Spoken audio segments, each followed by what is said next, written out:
Êxodo, capítulo 20, a partir do versículo 1. Diz assim: Então falou Deus todas essas palavras: Eu sou o Senhor, o teu Deus, que te tirei da terra do Egito, da casa da servidão. Não terá outros deuses diante de mim. Não farás para ti imagem de escultura, nem semelhança alguma do que há em cima nos céus, nem embaixo na terra, e nem nas águas debaixo da terra. Não as adorarás, e nem lhes dará culto, porque eu sou o Senhor, teu Deus, Deus zeloso, que visito a iniquidade dos pais nos filhos, até a terceira e quarta geração daqueles que me aborrecem, e faço misericórdia até 1000 gerações daqueles que me amam e guardam os meus mandamentos. Até aqui, vamos orar?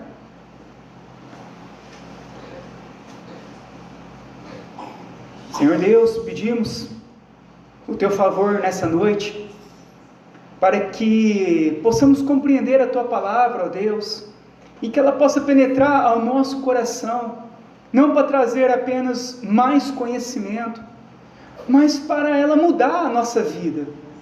Nós somos pecadores, como diz a tua palavra, somos miseráveis, cegos, pobres e nus, e dependemos totalmente de ir até a Ti para adquirir, ó Deus, graça e misericórdia. Por isso, Senhor, nos dê do Teu Espírito a Tua revelação da Tua palavra, para que sejamos confrontados, ó Deus, e abandonemos os ídolos que nós temos formado na nossa mente e no nosso coração, porque nós não queremos andar segundo a nossa vontade, não queremos andar segundo o nosso coração, não queremos andar segundo tradições religiosas, mas nós queremos andar segundo a Tua palavra, para cumprirmos os Teus mandamentos, a fim, ó Deus, de glorificar o Teu nome. Por isso, Senhor, nos dê graça ao ouvirmos a Tua palavra, nos dê clareza aos nossos olhos para enxergarmos a verdade, e nos ajude, Senhor. É o que nós oramos, em nome do Senhor Jesus Cristo. Amém. Irmãos, como foi dito então, o tema dessa noite é somente glória a Deus. Em oposição à teologia romana na Idade Média, uma das bandeiras dos reformadores era uma defesa dos 2 primeiros mandamentos do Decálogo, dos 10 mandamentos de Moisés, a defesa dos 2 primeiros mandamentos. Diante da veneração dos santos, diante da veneração às relíquias sagradas e aos pradoeiros, eles defenderam corajosamente que somente Deus é digno de glória. A teologia reformada é conhecida pela expressão latina, que dá o título, a essa ministração: soli Deo glória, glória somente a Deus. Com essa bandeira, os reformadores enfatizam o ensino bíblico de que somente Deus merece adoração, refletindo assim o ensinamento da singularidade de Deus. De acordo com a Escritura, não há mais de um Deus, há somente um Deus vivo e verdadeiro. Na prática, essa doutrina bíblica, ela proíbe a adoração de qualquer criatura, tais como anjos, santos e relíquias, e também a adoração do Deus de Israel na forma de imagem. Com relação à prática católica romana, é notório que a adoração aos santos e a Maria é uma das partes principais da vida devocional deles. Os santos são honrados com templos, capelas, altares, missas, festas e dádivas que são oferecidas a eles, bem como orações, juramentos e votos. De modo geral, eles são invocados como intercessores, protetores do mal, e concessores de bênçãos. Então, o que nós tivemos durante a longa caminhada da igreja? Durante a longa caminhada que nós tivemos da igreja, começou-se a introduzir muitos ídolos na igreja, ao ponto que a adoração ao único Deus, ela foi se desviando ao longo do tempo. E outros ídolos foram sendo criados e colocados como adoração, culto, intercessão, oração, ao lado de Deus, e muitas vezes substituindo até o próprio Deus. As Escrituras, ela é bem clara ao nos informar que a intercessão só é feita por meio de Jesus Cristo. Ele é o único mediador entre Deus e homens, como dito em 1 Timóteo 2,5. É o único que pode mediar as nossas orações. Os santos, Maria, relíquias sagradas, homens, religiões, nada disso pode mediar as nossas orações a não ser o próprio Cristo. A proteção contra o mal. As Escrituras, ela nos ensina sobre isso. Como o próprio Jesus nos ensinou a orar: não nos deixeis cair em tentação, mas livra-nos do mal. Quem pode livrar o homem do mal? Somente o próprio Deus. Ninguém mais pode nos livrar do mal. Nem pastor, nem padre, nem papa, nem anjos, nem padroeiros, nem imagem de escultura.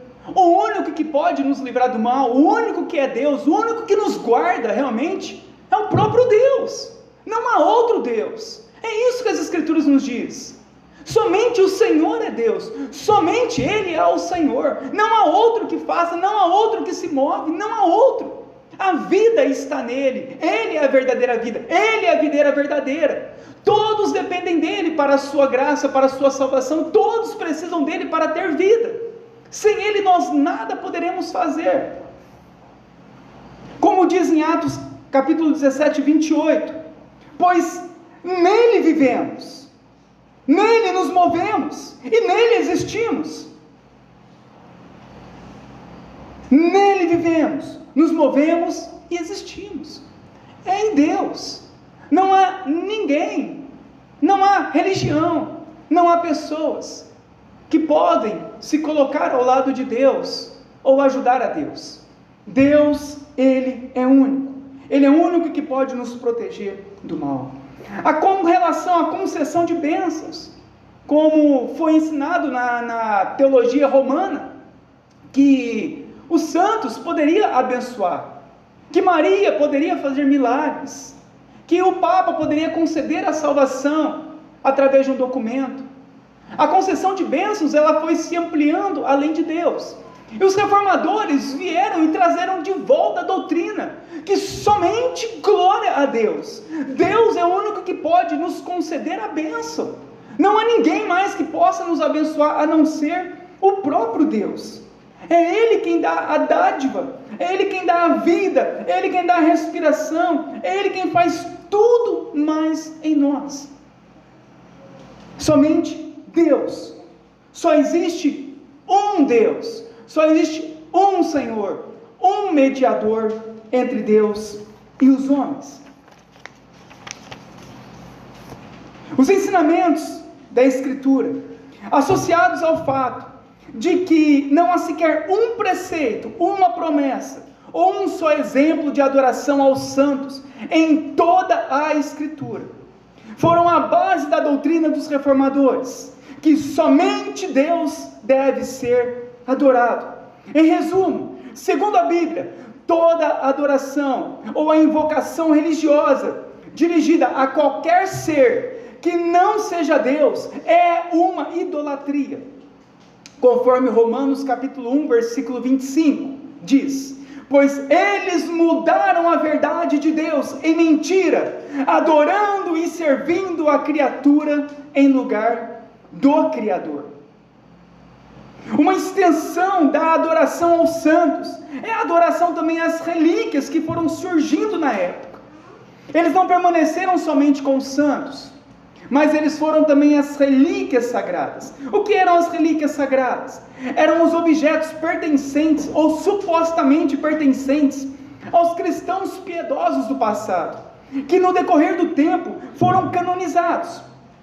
Entre as relíquias, encontramos fiapos de roupas, retalhos de mantos, pedaços de unhas e dentes, fios de cabelo, ossos e vários objetos e pedaços do corpo. Como em nenhum lugar da Escritura fundamenta esse tipo de adoração, nem ordena que seja realizada, nem atribui nenhuma promessa a ela, nem dá exemplo que deve ser seguida, a teologia reformada considera esse tipo de adoração como uma superstição religiosa. Olha como o coração do homem é enganoso. O homem, quando ele começa a se apartar de Deus, do verdadeiro Deus, ele vai sempre criar um ídolo para colocar em seu lugar. Nós vemos a introdução dos santos, das imagens, da cruz como algo manipulável. Agora eles começaram a adorar a própria cruz.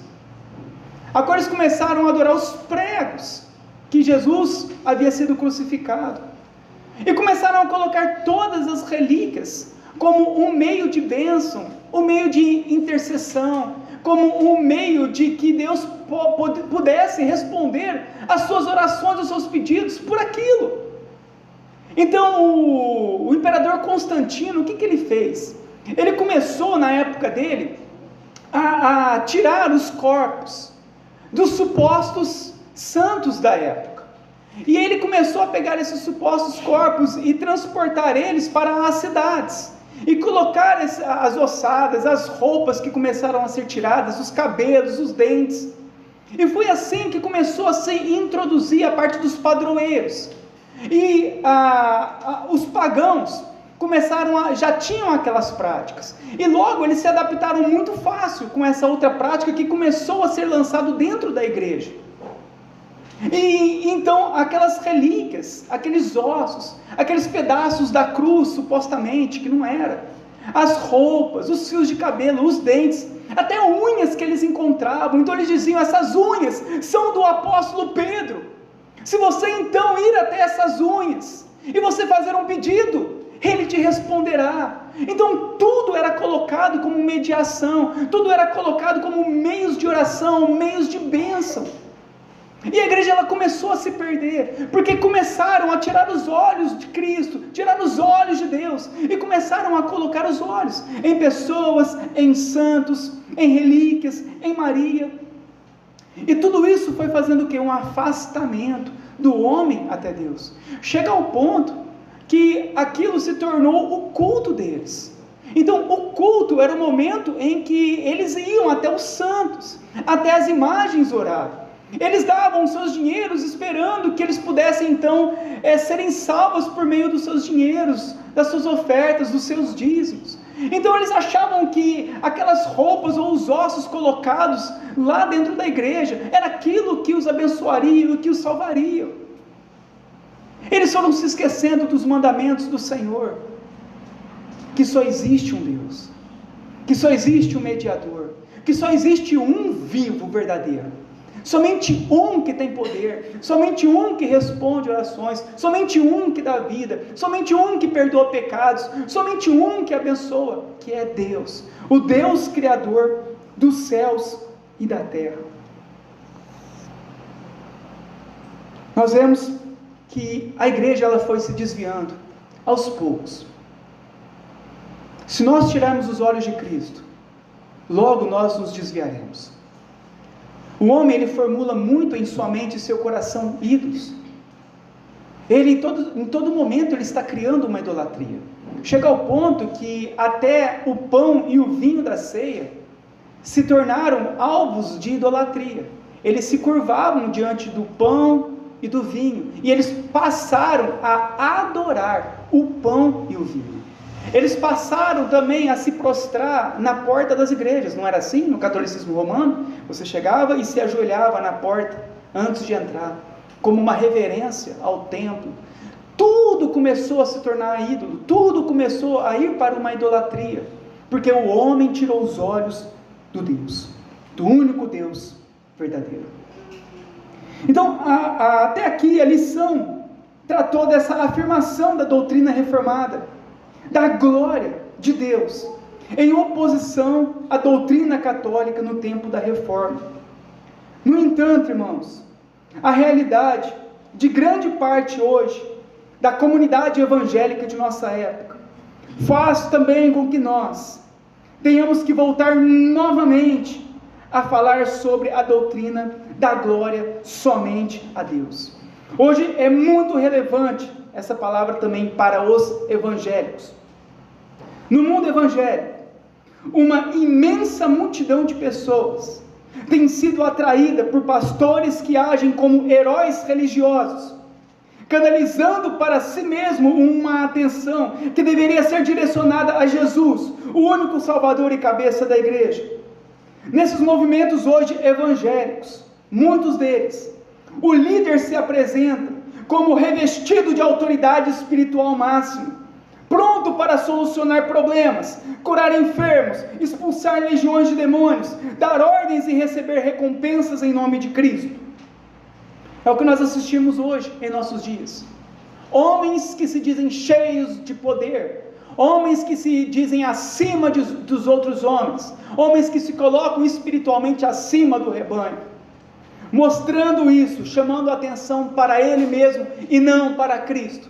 As pessoas vão hoje para ver o pregador e não Cristo.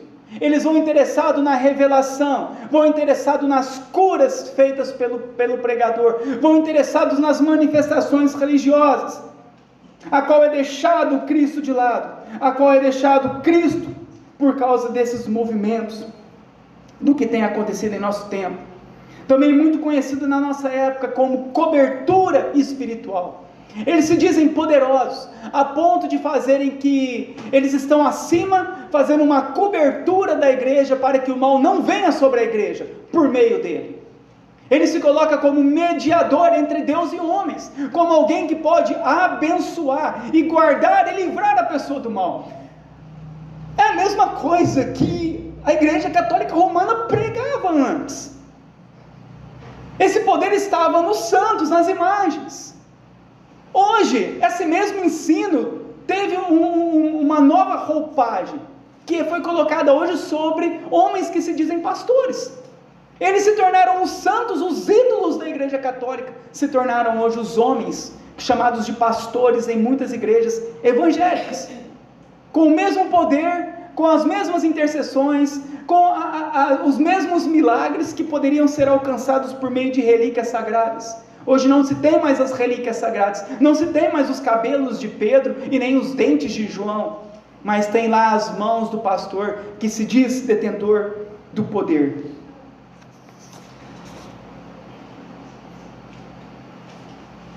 Cristo, somente Ele, é que é capaz de solucionar problemas, de abençoar, de curar, de restaurar. Enfim, quem verdadeiramente age como o Senhor da igreja e como sumo sacerdote eterno é somente Cristo. A igreja é de Cristo e tudo o que se faz nela deve redundar em glórias a Cristo e a mais ninguém.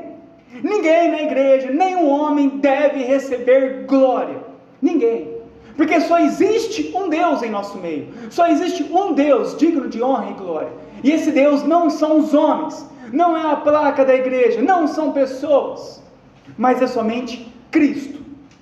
Ele é quem morreu na cruz, Ele é quem entregou a sua vida por todos nós. Outro grande problema que nós vemos hoje nos grupos evangélicos é o uso de chamada relíquias evangélicas. Antes eram as relíquias sagradas, eram os ossos, cabelos, roupas dos santos antigos. E hoje é o copo d'água, é a toalha santa, é o sal grosso, é a água do Rio Jordão, é a arca de Noé, a arca da aliança, o manto de Elias. Tudo isso são relíquias modernas, que chamam para si uma atenção, que só deveria ser dada a Cristo.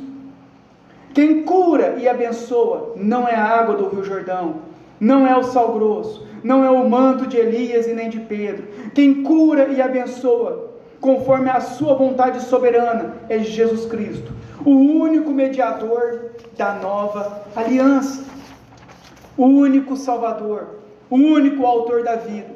Toda mediação, seja de objetos ou pessoas, está em desacordo com a revelação final das Escrituras. Nós precisamos novamente retornar a somente glória a Deus. Novamente nós precisamos de abrir o nosso coração, para nós não criarmos ídolos mudos dentro de nós, para nós não seguirmos as nossas vontades e nem o nosso coração. Há tempos atrás, nós estávamos cegos em religiões, nós fazíamos ídolos mudos para seguirmos, e hoje, somente glória a Deus. Nós temos também em nossos dias a teologia da prosperidade, que é a ênfase no dinheiro durante o culto. O dízimo, dizem, é o que vence Satanás, e a oferta é o que multiplica e abençoa as pessoas. Não é mais Cristo, não é mais Deus. Você não precisa de Cristo nem de Deus, você precisa dos seus dízimos e das suas ofertas. É a ênfase no dinheiro, é o culto a mamão, é o culto ao ídolo do dinheiro. As pessoas estão cultuando ao dinheiro e não estão nem percebendo isso, estão colocando a sua confiança nos seus dinheiros, nos seus dízimos e nas suas ofertas, como se o nosso dinheiro pudesse fazer algo por nós, como se isso pudéssemos ser abençoados por aquilo que damos a Deus. Quem somos nós para darmos algo a Deus, se tudo pertence a Ele, tudo é dele? A confissão positiva está criando um outro Deus no coração do homem. A confissão positiva diz que as palavras do homem têm poder. A raiz dessa teologia, confissão positiva, eles dizem que os homens são pequenos deuses, capazes de fazer como Deus fez. Deus não disse, haja luz e houve luz? Então eles dizem que a palavra tem poder. Então quando nós falamos, também acontecerá. Só se esquecem de quem falou haja luz, foi o Criador, foi Deus, e não os homens. Isso acaba criando ídolos, e a própria pessoa se torna o ídolo dela. Ela se torna o seu próprio Deus, porque ela diz, as minhas palavras têm poder, então eu posso fazer o que eu quiser a partir das minhas palavras, sem necessariamente passar por Deus. É ensinado que o homem se tornou o seu próprio Deus, que o homem tem o poder como o próprio Deus. Há uma idolatria em tudo isso. Nomeação de cultos de libertação, culto de prosperidade, culto de revelação. Tudo isso é uma forma de idolatria. É a criação de ídolos, é a criação do homem criando o seu ídolo segundo a sua própria vontade, segundo a sua própria imagem. De acordo com o Catecismo Maior de Westminster, o fim supremo e principal do homem é glorificar a Deus e gozá-lo para sempre. Deus, ele não divide a sua glória com ninguém. Ele governa a história de modo em que em tudo ele seja glorificado. Deus escolheu o seu povo para a sua glória, Efésios 1, versículo 4. Ele nos criou para a sua glória, Isaías 43, versículo 6. Chamou Israel para a sua glória, Isaías 49, versículo 3. Deus resgatou Israel do Egito para a sua glória, Salmo 106, versículo 7. Levantou o faraó para mostrar o seu poder e glorificar o seu próprio nome, Romanos 9, 17. Derrotou o faraó no Mar Vermelho para mostrar a sua glória, Êxodo 14, 4. Deus poupou Israel no deserto para a glória do seu nome, Ezequiel 20, 14. deu a Israel a vitória em Canaã para a glória do seu nome, 2 Samuel 7:23. Não desamparou o seu povo para a glória do seu nome, 1 Samuel 12:20. Deus restaurou Israel no exílio para a glória do seu nome, Ezequiel 36:22. Tudo que Deus faz, Ele faz para a glória do seu nome. Ele é o Senhor, foi Ele quem fez, foi Ele quem manifestou, foi Ele quem curou, foi Ele quem abençoou, foi Ele quem fez todas as coisas. Não foram os homens, não foram as imagens, não foram as relíquias, não foi o óleo ungido, mas foi Deus. Ele é o Senhor, e Ele é o único digno de glória, Ele é o único digno de ser exaltado, meus irmãos. Será que nós estamos exaltando a Deus? Será que nós estamos glorificando a Deus como Ele é? Ou nós temos feito ídolos dentro do nosso coração? Quem é o Deus da nossa vida? A quem nós estamos nos prostrando? A quem nós estamos crendo? Em quem nós estamos confiando? Talvez nós chegamos aqui confiando em nós mesmos, confiando em imagens, confiando em olhos, confiando em pessoas. Mas somente Deus deve ser adorado. Devemos nos lembrar disso. Somente o Senhor é digno de toda a honra e de toda a glória. A idolatria, meus irmãos, ela é um grande perigo. Ela nos leva a adorar outras coisas que não são Deus. Apenas Deus merece a nossa adoração. Nada é mais importante que amar a Deus sobre todas as coisas. Idolatria não é apenas adorar outros deuses ou imagens sem vida. Idolatria é colocar qualquer coisa acima de Deus em nossa vida. Podemos idolatrar uma pessoa, podemos idolatrar o emprego, podemos idolatrar um partido político, podemos idolatrar o dinheiro. Para evitarmos a idolatria, devemos sempre pôr Deus em primeiro lugar em tudo o que fazemos. Em Colossenses 3:5 diz assim: fazei, pois, morrer a vossa natureza terrena, prostituição, impureza, paixão lascívia, desejo maligno e a avareza, que é idolatria. A idolatria, irmãos, não é somente uma imagem de escultura. A Bíblia vai muito além disso. É o estilo de vida adotado pela pessoa. É tudo aquilo que nós colocamos acima de Deus ou no lugar de Deus. Seja o nosso lazer, o trabalho, os prazeres deste mundo, seja as amizades. Idolatria é tudo onde nós estamos edificando a nossa vida, que não é na rocha, e sim na areia.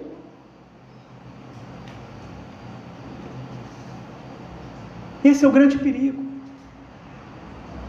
É um estilo de vida. É onde nós temos colocado o nosso coração. É onde nós temos edificado a nossa vida. É onde nós temos colocado as prioridades. Tudo aquilo que não é prioridade em Deus acaba se tornando um ídolo para nós. Muitos estão tão obstinados em seu ídolo que eles se tornam como um deles, como diz Salmo 115. As pessoas, elas se tornam como o seu próprio ídolo. Elas não conseguem enxergar, ver, entender, porque ela tirou Deus do trono e colocou outro ídolo no lugar de Deus em sua vida.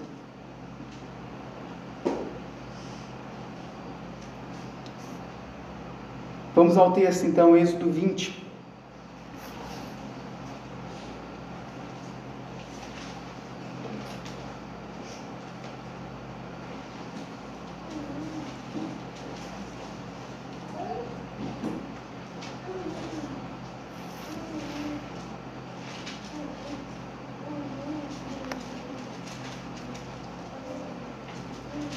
Versículo 1.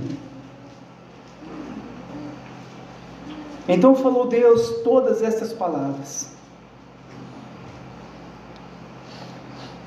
Aqui, essa palavra no hebraico, o sentido dela, o termo técnico, era que naquela época, no Oriente, era era o termo que se usava para uma condição de uma aliança. Então aqui está falando que Deus, ao dar essa palavra, Ele estava estabelecendo uma aliança com o seu povo. Essa aliança, ela se inicia, Deus resgatando o seu povo de uma escravidão de 400 anos no Egito. Eles estavam por 400 anos escravos, por mais de 400 anos, 430 anos, vivendo uma escravidão lá no Egito. Deus então, com o poder dele, com a graça dele, com a misericórdia dele, Deus agora, ele vai agir em favor desse povo. E Deus então vai libertar esse povo da escravidão. Ao libertar esse povo da escravidão, então agora, ele vai dar os mandamentos ao seu povo. Ele vai fazer uma aliança com aquele povo. Então quando ele diz, então falou Deus todas essas palavras, então aqui vai se iniciar a aliança que Deus fez com o povo de Israel. Então no versículo 2 diz assim: eu sou o Senhor, o teu Deus, que te tirei da terra do Egito, da casa da servidão. As condições da aliança, elas estão firmemente fundamentadas em quem Deus é e como Ele se fez conhecido. O Senhor está apresentando aqui como o grande rei de Israel, cuja ação em favor de Israel requer a gratidão deles e a lealdade deles, porque o Senhor se apresenta a eles nessa aliança, dizendo: eu sou o Senhor, teu Deus. E Ele vai dizer agora: aquele que te tirou da terra do Egito, aquele que tirou vocês da escravidão, aquele que libertou vocês. Deus então, Ele se apresenta diante deles como aquele que manifestou o poder, como o Salvador, como o único Deus, como o único Senhor, porque no Egito havia a adoração de vários deuses. Eles adoravam ídolos, imagens, diversos deuses. E ao serem tirados do Egito, ao serem transportados por Deus, salvos por Deus, agora Deus vai apresentar a eles: eu não sou aqueles deuses, eu não sou aquelas imagens, eu não sou aqueles a qual vocês viram, a qual vocês ouviram durante a sua vida. Eu sou o Senhor, o único Deus, aquele que salvou vocês. Então no 3 ele vai dizer: não terá outros deuses diante de mim.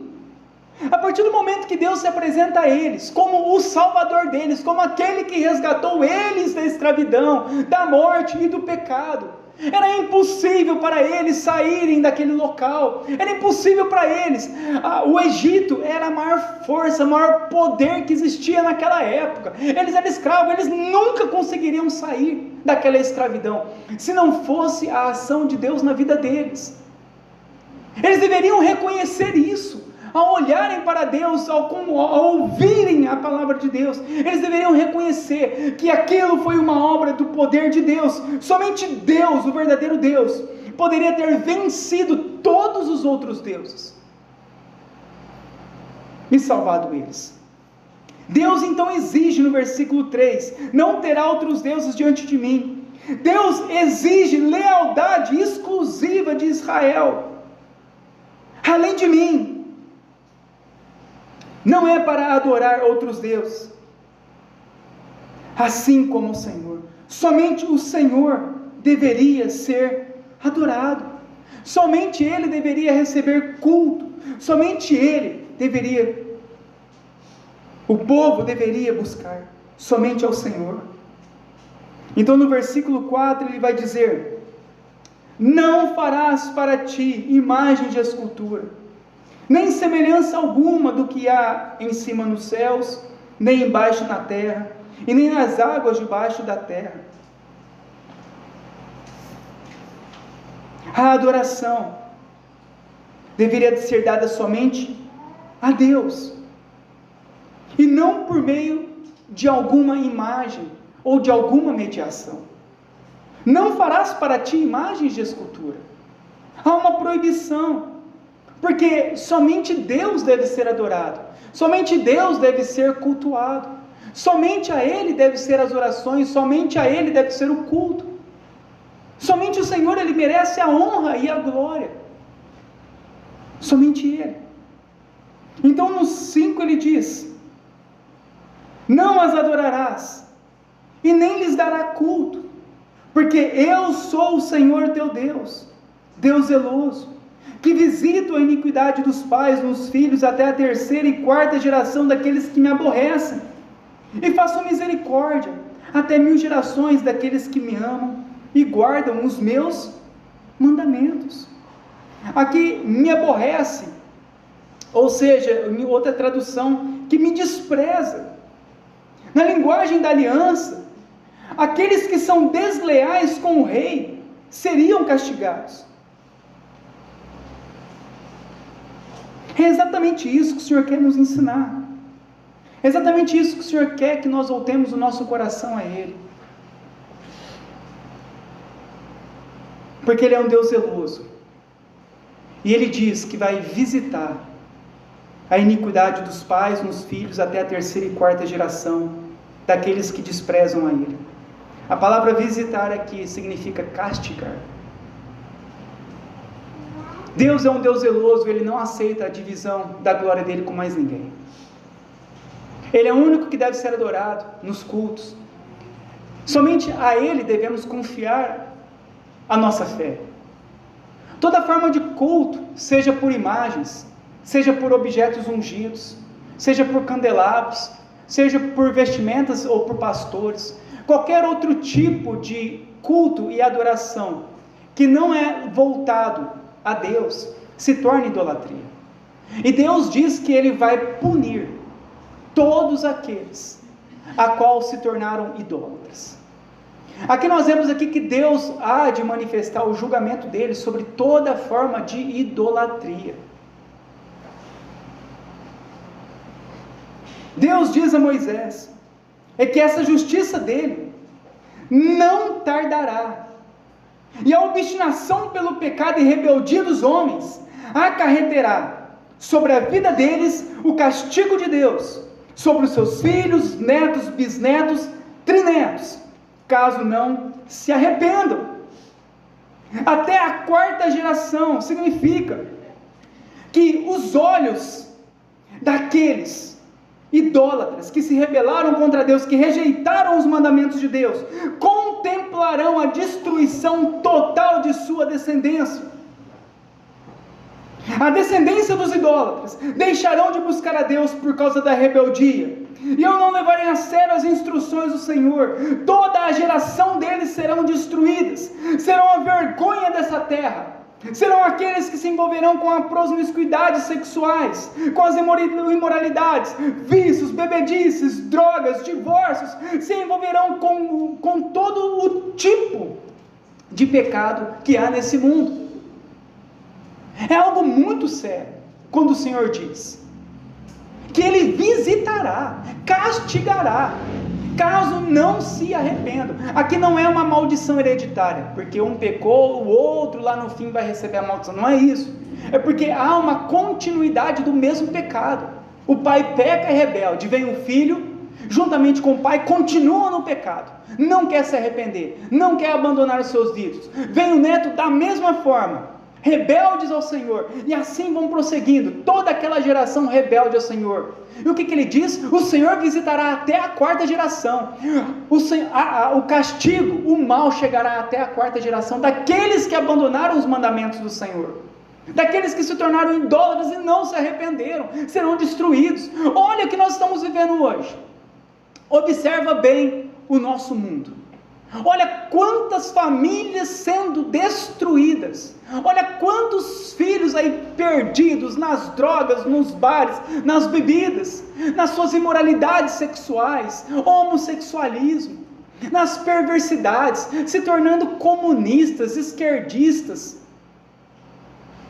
Olha a maldição está claramente diante dos nossos olhos. O castigo do Senhor chegará sobre todos aqueles que abandonarem os seus mandamentos, sobre todos aqueles que abandonarem o Senhor, todos aqueles que se rebelarem contra o Senhor. Não tardar. Quando ele fala terceira e quarta geração, significa que não vai tardar, e a maldição do Senhor vai chegar e vai se cumprir sobre cada uma dessas vidas. Isso é muito forte. Quando o Senhor tira aquele povo do Egito, o Senhor alerta eles: não voltem aos ídolos que vocês tinham antes, não voltem o coração de vocês ao mal que vocês viviam antes, mas somente eu sou o Senhor.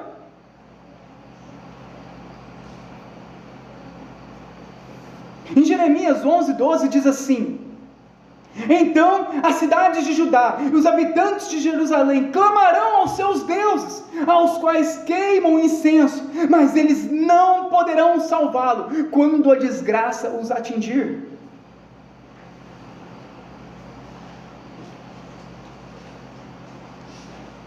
O que nós percebemos? É que o Senhor leva muito a sério a parte da idolatria, ao culto, a nossa fé. Observe o que nós temos visto hoje de igrejas evangélicas, levantando vários outros ídolos dentro dos cultos. Vocês acham que isso vai ficar impune? Não vai tardar. Toda aquela geração dessas pessoas que estão nesse tipo de culto, nesse tipo de idolatria, nesse tipo de confiança, serão destruídos, não vão permanecer de pé. Aquelas gerações que você vê, aquelas criancinhas nascendo no meio de óleo ungido e tudo mais, vão crescendo e vão já recebendo o castigo de Deus, caso não se arrependam, caso não se voltem ao Senhor novamente. É o que nós temos assistido. Olha quantas famílias que se dizem evangélicas totalmente destruídas, olha quantos filhos e netos todos perdidos. Por que isso acontece? Porque abandonaram ao Senhor. Eles estão cultuando um outro Deus, eles estão criando um outro Deus, eles estão vivendo para um outro Deus, colocando a fé deles em um outro Deus, a confiança deles em um outro Deus. Igreja, nós devemos estarmos atentos a nós também. Se nós não estamos colocando outros ídolos em nosso coração, se não estamos adorando outras coisas além do Senhor, o Senhor, Ele é zeloso, Ele está atento, Ele está vigilante. Será que nós estamos abandonando ao Senhor para adorar outras coisas? O que está sendo mais importante na nossa vida? Qual é o desprezo que nós temos para os cultos? Você acha que Deus não está vendo? Onde nós estamos colocando o nosso coração? E você acha que se você continuar adorando o teu próprio coração, as suas próprias vontades, os seus próprios pensamentos, você acha que isso passará desapercebido de Deus? Deus não passará desapercebido. Ele é bem claro. Ele visitará até a quarta geração de todos aqueles que permanecem rebeldes à sua vontade. Por isso nós devemos voltar novamente o nosso coração ao Senhor. Só lhe deu glória. Só o Senhor é o nosso Deus. Nós devemos abandonar as vontades do nosso próprio coração. Nós devemos abandonar os nossos desejos carnais e colocarmos prioridade na nossa vida, que é Deus. Pessoas que se entregam ao trabalho, se entregam ao lazer, se entregam aos desejos desse mundo, mas não se entregam a Deus. É idolatria. Continua sendo idolatria, tudo aquilo que coloca ao lado de Deus, acima de Deus, como Deus, como algo que te dá prazer. O nosso prazer tem que estar totalmente no Senhor. Ele é o nosso maior prazer, tem que estar primeiramente nele. Se nós criarmos outros deuses, outros ídolos diante de nós, logo a nossa próxima geração também perecerá, como estão perecendo do mundo inteiro. Olha para nós, no nosso Brasil, todos se perderam. Olha a juventude católica, espírita, evangélica, todos estão se perdendo. Olha, qual é a esperança de tudo isso? Senão o arrependimento dos seus pecados, abandonarem os seus ídolos, abandonarem o sal grosso, abandonarem o óleo ungido, abandonarem os superpastores, os ídolos, as imagens, Maria, as boas obras, e se voltarem ao Senhor, se não houver o arrependimento verdadeiro, o Senhor há de visitar. E aquelas famílias que você acha tão bonito, tão tradicionais, mas que não tem Deus em primeiro lugar, elas vão desaparecer. Quantas pessoas você conhece que eram pessoas, né, de classe, pessoas ricas, pessoas idôneas, pessoas morais na sociedade, que hoje chegaram nos seus netos, nos seus bisnetos, estão todos perdidos.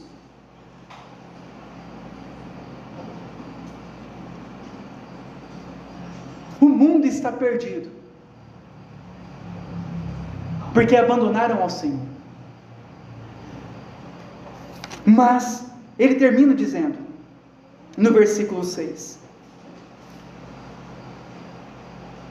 eu faço misericórdia até 1000 gerações daqueles que me amam e guardam os meus mandamentos.